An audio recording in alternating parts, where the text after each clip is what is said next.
The first words that morning weren't a greeting. They were a theft. "Mom, it's gone. I pawned it. Stop acting like it mattered."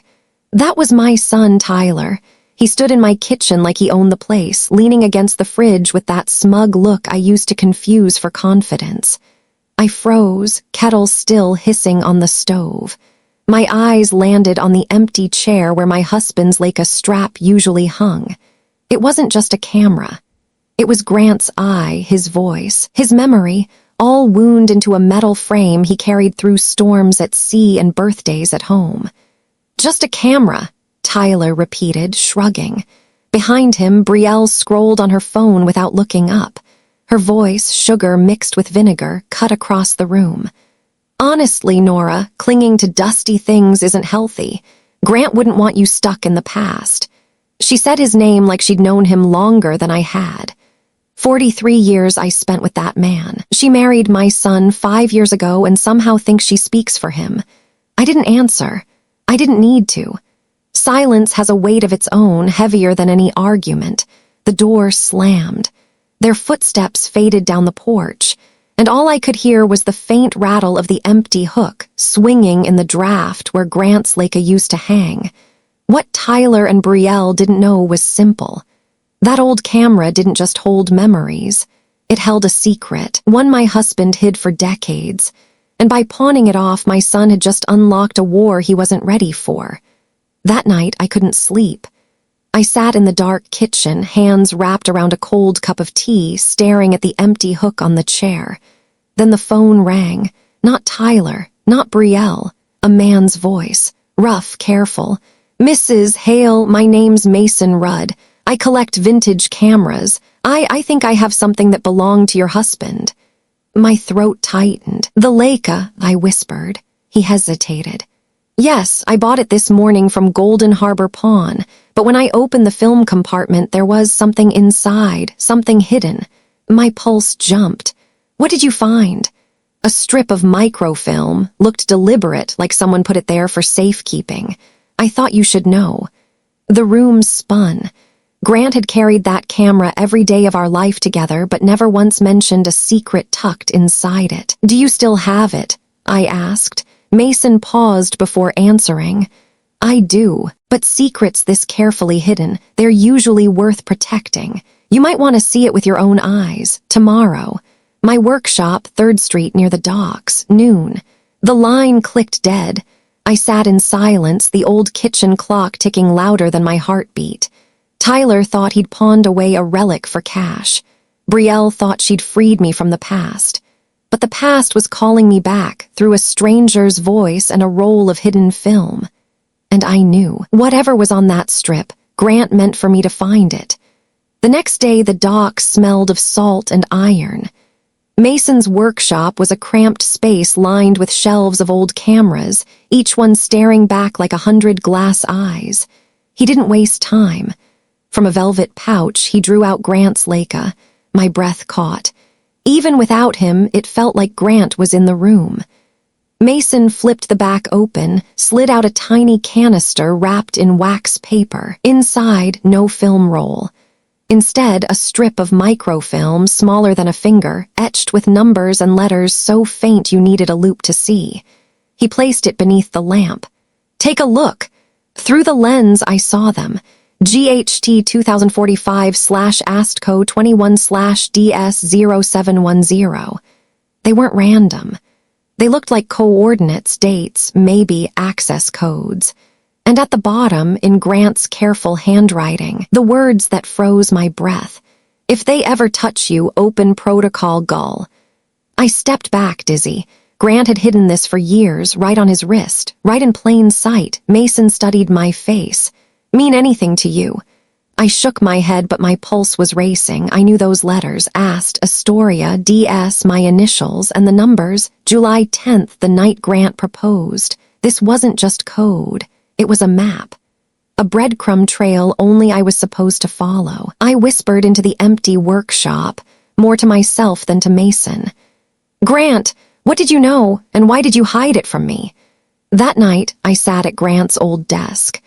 The microfilm strip lay beside the lamp, glowing like a fuse waiting to be lit. I typed the letters into my laptop.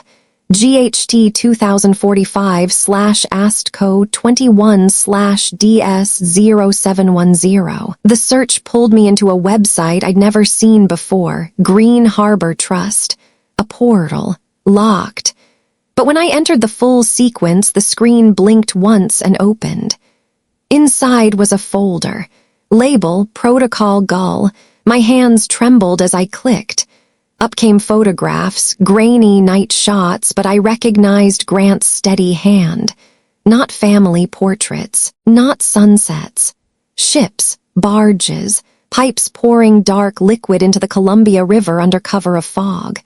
Each image had GPS tags, dates, and every file linked back to one name, Blue Current Industries. I frowned. I'd heard that name before. Last Thanksgiving, Tyler bragged about his eco-startup expanding into shipping contracts. He called it the future of green energy. But Grant's photos told another story. Blue Current wasn't green. It was dumping poison into the river.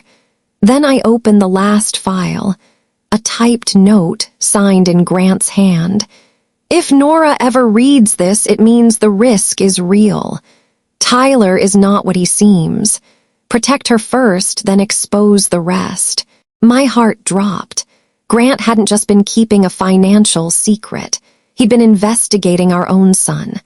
The man I'd raised, the boy Grant had taught to fish on these very shores, was poisoning the waters for profit while plotting to strip me of my home.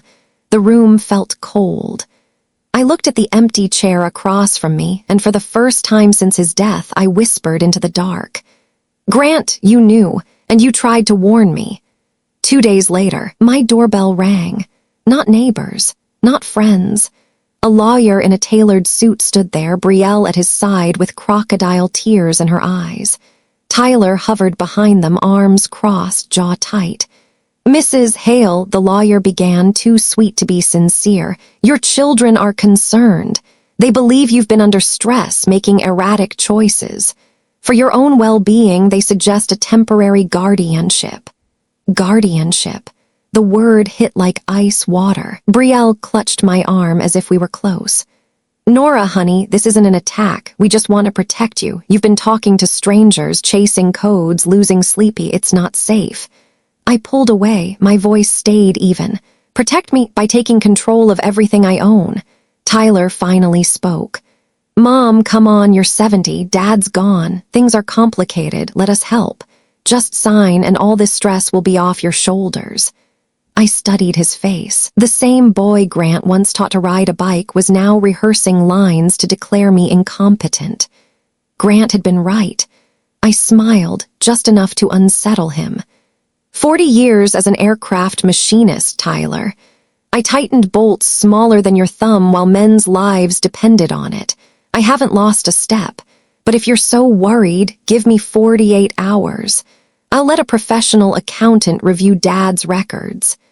The lawyer nodded, thinking I was bending. Betrayal squeezed Tyler's hand, triumphant. But inside, I was already dialing Mason. And through him, Ada Camille Torres, the county prosecutor with a reputation for dismantling fraud rings. If they wanted a guardianship battle, fine. Grant had left me the playbook, and this time I wasn't the pawn. The courthouse smelled of paper and polished wood. I walked in slowly, cardigan buttoned neat, my late husband's pen clipped to my pocket. No one noticed the tiny recorder pinned inside my lapel. Ada Torres's idea, perfectly legal. Tyler sat with his lawyer, posture rehearsed. Betrayal wore black like she was attending my funeral early. The judge cleared his throat. Mr. Hale, your petition claims your mother is unfit to manage her affairs. Present your evidence. Their lawyer stood. Your Honor, Mrs. Hale has been wandering into pawn shops, chasing imaginary codes and making risky financial decisions. Clearly, she requires guardianship.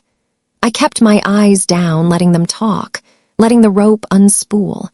Then Betrayal leaned forward, whispering too loudly, her voice caught clean by the recorder. Once she's in a facility, the house is ours. She'll thank us later. Torres's eyebrow arched. The judge frowned. The air shifted. When it was my turn, I stood slowly.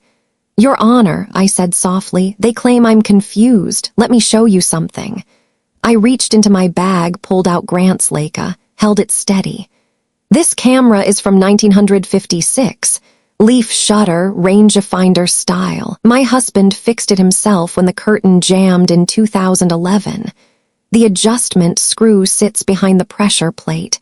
Only someone with steady hands and memory could recall that detail."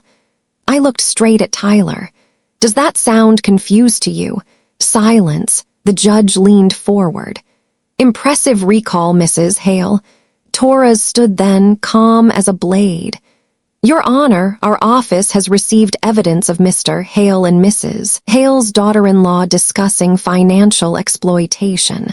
I move that this petition be dismissed and that an investigation be opened." The gavel cracked. Petition denied. Tyler's face drained of color.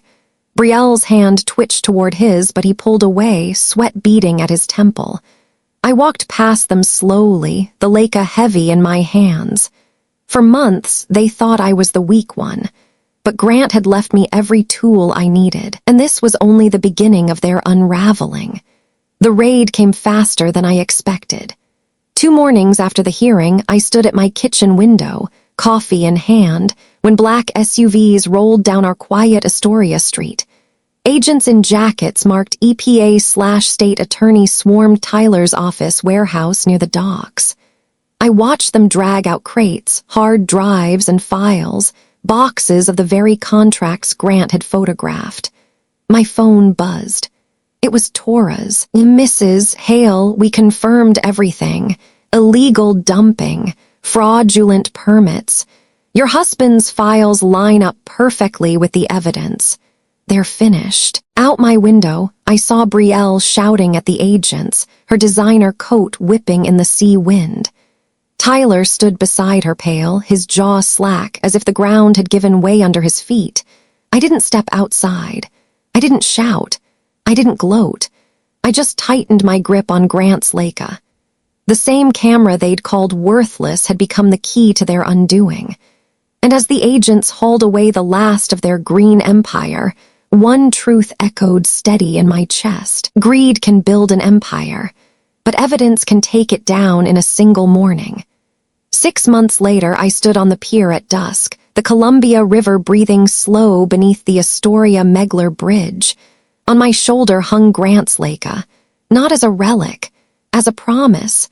The trust he left, Green Harbor, had been enough to fund a scholarship for fishermen's children and a new water monitoring station on the coast. His legacy wasn't money in a vault. It was protection, the kind that outlives us. Tyler and Brielle, they're busy with lawyers now, facing charges, frozen accounts, and a future they tried to steal from me. I don't visit. I don't need to, because victory doesn't always look like shouting in a courtroom. Sometimes it looks like a quiet kitchen, a steady hand winding an old camera, and knowing the people who tried to erase you are already erased by their own greed. I lifted the Leica, snapped a photo of the river, and whispered into the wind, "Grant, we won." The shutter clicked, echoing soft as a heartbeat, and for the first time since he left, I felt completely free.